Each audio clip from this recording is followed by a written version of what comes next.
Diante de tanta loucura, histeria, gritaria, esquisitices e os assemelhados que a gente vê por aí, no meio da chamada Gospelândia, a minha recomendação hoje para você é: coloque os seus pés no chão, no solo sagrado do Evangelho e caminha nele.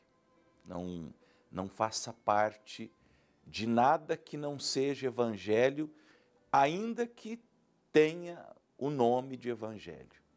Ainda que a igreja, a denominação, tenha um nome atrativo, tenha um nome que remete à Bíblia, a Cristo, à graça, ainda que tenha um jargão para fins de fixação mesmo. Quem estudou um pouquinho de merchan aprende essas coisas. Então, há frases, há clichês, há sentenças que são assim para fixação da mente. Então, tome muito cuidado para você não achar que aquilo é evangelho, porque arroga o nome de evangelho.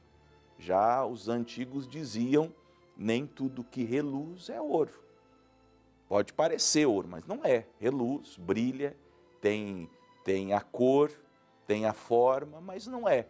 Um exame um pouquinho minucioso de quem tem algum conhecimento constata que aquilo não é ouro e não deve ser vendido como ouro, não deve ser comprado como ouro, não deve ter sido como ouro. Falo assim e quero ler para nós as palavras de Jesus em João, capítulo 5, do 39 ao 47. No Evangelho de João, 5, 39 ao 47. Aqui no capítulo 5, no capítulo 6, no capítulo 7, no capítulo 9, no capítulo 12, você vai perceber Jesus tentando, porque os fariseus, os judeus, os escribas, aquela geração já profetizada por Isaías era muito dura. E eles não queriam saber do Evangelho. Eles eram pessoas da religião, eles eram pessoas que se vangloriavam de ter o conhecimento de Deus, das coisas de Deus, mas eles não queriam o Evangelho. Eles queriam, nós vamos perceber aqui, a honra dos homens, eles queriam aparecer.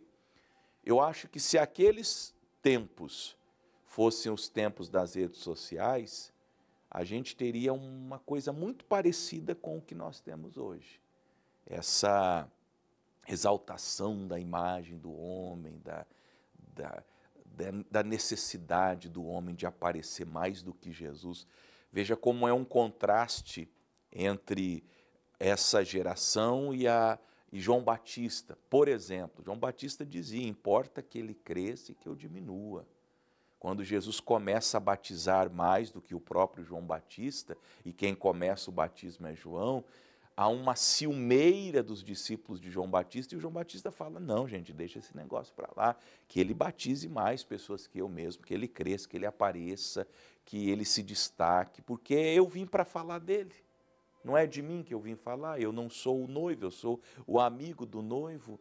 Eu não estou aqui fundando uma religião, uma ideologia, um movimento. Eu vim aqui para anunciar o Evangelho e estou feliz porque faço o papel de amigo do noivo. Quem tem a esposa é o esposo, eu sou o amigo dele, estou feliz por desempenhar o meu papel. Mas parece que as pessoas não estão felizes em desempenhar o papel, em serem como João Batista, vendo Jesus crescendo, sendo exaltado. Enfim, olha o que ele disse nessa conversa com os judeus. Examinai as Escrituras, porque vós cuidais ter nelas a vida eterna, e são elas que de mim testificam. Colega pastor da graça ou de outra denominação, padres que me assistem, eu tenho atendido padres aqui na igreja, eu sei que eles têm me assistido. você cristão antigo, você de outras denominações, você católico, você espírita, você que se diz ateu, mas gosta da explanação das Escrituras que nós fazemos aqui. Você que tem no coração, sinceramente, um desejo de seguir a Jesus, mas você não se enquadra, você fala, meu Deus, eu quero Jesus, eu sinto a necessidade de seguir o Evangelho, eu tenho lido a Bíblia, mas eu começo a comparar as coisas que estão acontecendo, eu não consigo encontrar espaço. E não há mesmo, porque os movimentos que estão surgindo não estão deixando um espaço para as Escrituras, até porque as Escrituras, se praticadas, se cumpridas, elas vão, perdoa a expressão que eu vou usar, elas vão estragar o esquema. Então, o esquema, tem muita vaidade, tem muito dinheiro envolvido, tem muita coisa nesse meio que, se entrar de fato a Escritura, o negócio quebra. Essa é a verdade. Se entrar o ensino da simplicidade, o ensino da sobriedade, se o Evangelho for posto como diretriz, quando Jesus diz assim, eu não vim para ser servido, eu vim para servir. No meu reino, o maior é o menor, o maior é aquele que serve, é aquele que trabalha mais, é aquele que ajuda mais, é aquele que faz mais. É só você ver Paulo. Paulo foi o maior por quê? Porque ele foi o menor. Paulo foi o grande, para mim, o maior cristão que já existiu, em todos os sentidos, porque ele foi o menor de todos, ele foi o que mais sofreu, ele foi o que mais apanhou, ele foi o cara que foi na frente, ele deu o exemplo, ele não mandava ninguém fazer, ele ia e fazia. E quem quis, o seguinte, por isso que ele dizia, sejais meus imitadores como eu sou de Cristo. Ele ia na frente. E como que eu resolvo isso, pastor? Jesus deu a chave aqui, o segredo, por assim dizer, o caminho, examinar as Escrituras. Pegue a sua Bíblia, presta atenção no que eu estou falando, pegue a sua Bíblia, sem preguiça, sem medo, e vai, não ler, Jesus não mandou ler a Bíblia apenas, ele mandou examiná-la, examinar as Escrituras. Peça ao Espírito Santo assistência, enquanto você lê, para que ele te faça compreender as verdades contidas aqui. Examinai as Escrituras. Por quê? Porque vós cuidais ter nelas a vida eterna. Bom, vocês julgam, nós julgamos, nós os que cremos que a vida eterna, as palavras de vida eterna estão aqui.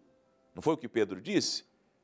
Tu tens as palavras da vida eterna. Então, nós acreditamos nisso. Quem não acredita, não perca o tempo. Você não acredita na Bíblia, você não acredita na palavra, você acha que a palavra é obsoleta, que não é para os dias atuais. Você é igual um pastor aí de São Paulo, um tal de Ed Renekiewicz, que diz que tem que atualizar a Bíblia. Então, pega e joga fora mesmo. Joga fora, lê outra coisa, lê, sei lá. Mas se você crê na Bíblia, nas Escrituras, na Palavra de Deus, examine. Por quê? Porque nela está contida a revelação da vida eterna e é ela que testifica de Jesus.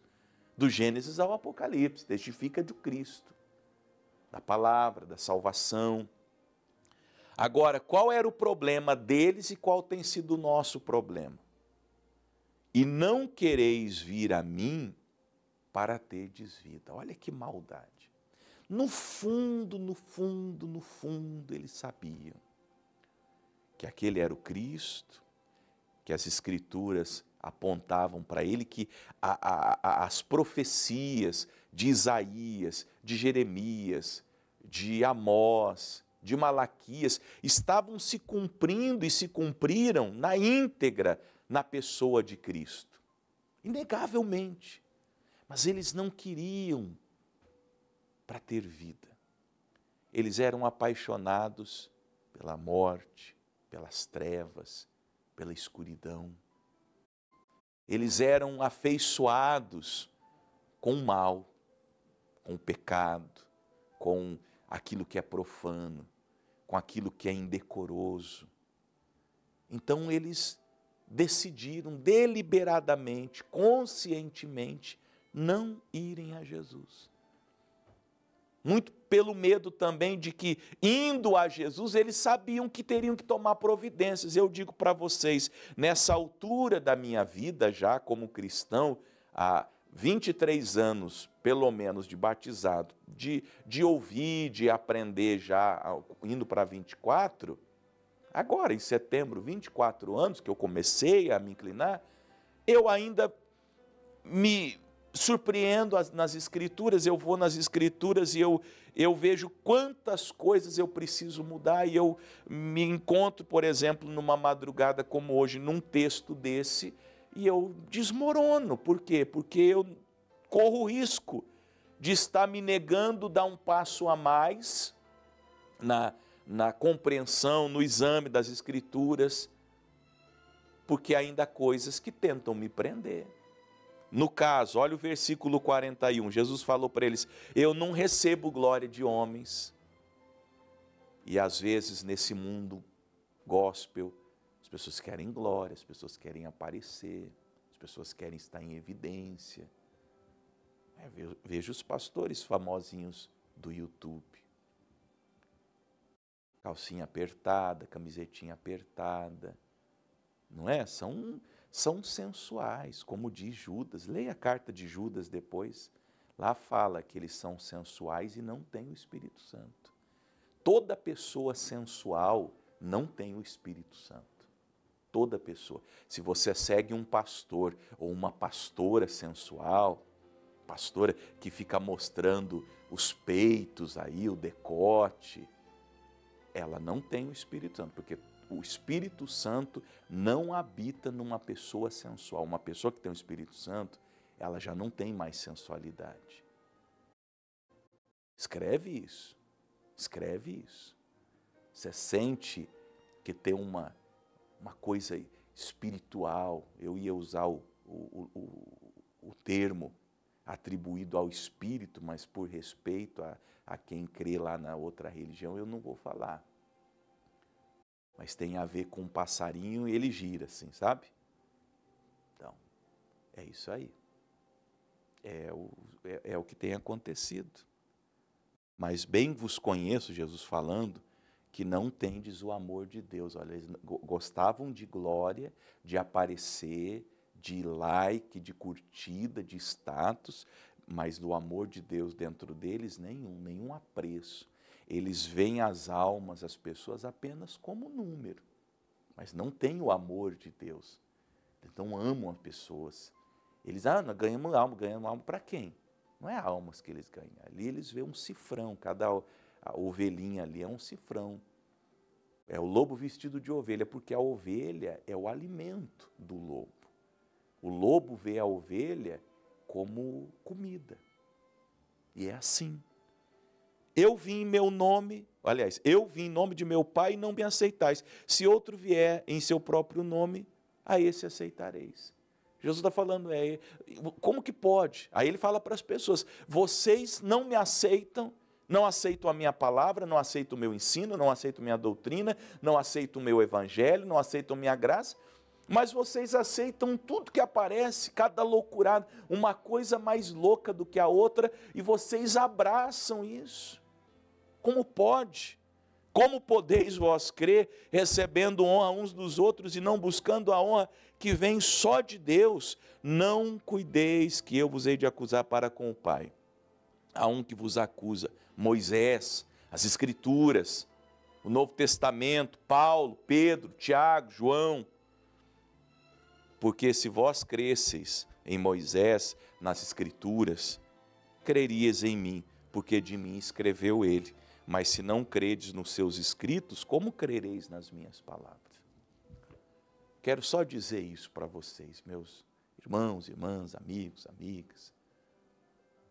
Examinem as Escrituras. Coloquem os pés de vocês no chão do Evangelho e caminhem nesse chão. Porque esse é o único caminho que vai te conduzir ao céu. Se você estiver em qualquer outro caminho que não seja o Evangelho, você vai cair no abismo. Se você colocar os seus pés no chão do Evangelho, você vai chegar no céu. E não brinque com isso. Não brinque, não faça concessões com isso. Examine as Escrituras. Você vai ter entendimento para saber o que é certo e o que é errado. E quando você discernir o que é certo, vai no certo. Porque o errado, às vezes, parece que dá certo, mas não dá certo. O que dá certo é o certo. O que te conduz ao céu é o caminho do Evangelho. Amém?